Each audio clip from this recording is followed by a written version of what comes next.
છોટાઉદેપુરના ભાજપ જિલ્લા પ્રમુખ ઉમેશ રાઠવાએ ચેતર વસાવાને ચીમકી આપી હતી કે જો તમે રાઠવાઓના પરિપત્રનું સમર્થન ના કરતા હોય તો છોટાઉદેપુરમાં તમારે પગ મૂકવો નહીં તો તમને રાઠવા સમાજ છોડશે નહીં।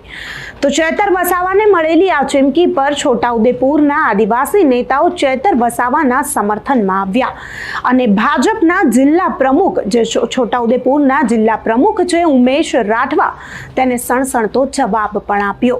પહેલા તો આદિવાસી નેતાઓએ ચેતર વસાવાનું સમર્થન કરતા શું કહ્યું તે સાંભળી લઈએ। છોટાઉદેપુર જિલ્લાના જે ભારતીય જનતા પાર્ટીના પ્રમુખ રાઠવા ઉમેશભાઈ જે પ્રતિક્રિયા આપી રહ્યા છે સભાની અંદર અમે જોઈ રહ્યા છે।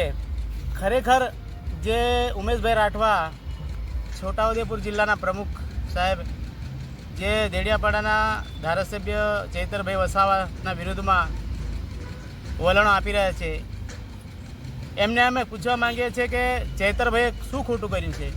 ગુજરાતની અંદર ગમે તે જિલ્લાની અંદર અત્યાચારો થાય છે ત્યારે ચૈતરભાઈ અવાજ ઉઠાવીને બોલે છે। બેન દીકરીને અત્યાચાર થતો હોય ત્યારે પણ ચૈતરભાઈ ખુલ્લેઆમ આવીને સમાજને વચ્ચે આવીને બોલે છે।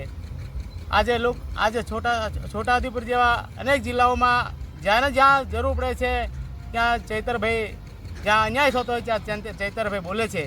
આજે તમે જુઓ છો તમે આજે સમાજના નેતા છે, તમે પણ આપણે સમાજના રાઠવા સમાજના નેતા છો। એ કંઈ બહારથી આવેલા આવું બોલ્યા એટલે કંઈ વિદેશથી કે અમેરિકાથી કે આફ્રિકાથી આવેલા નથી।